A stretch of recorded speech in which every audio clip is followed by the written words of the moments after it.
Facebook লাইভে আছেন সবাই সাক্ষাৎকার নেবেন। আমরা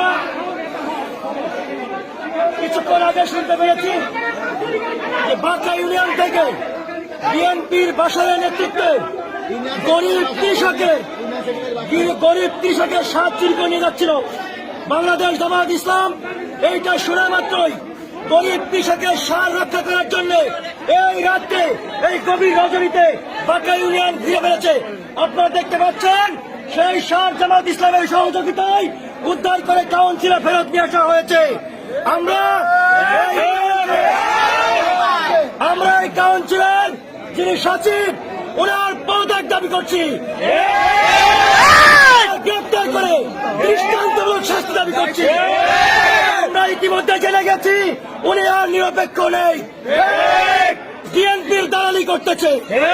আমরা এমন দালাল সেক্রেটারি চাই না। আল্লাহ হাফেজ।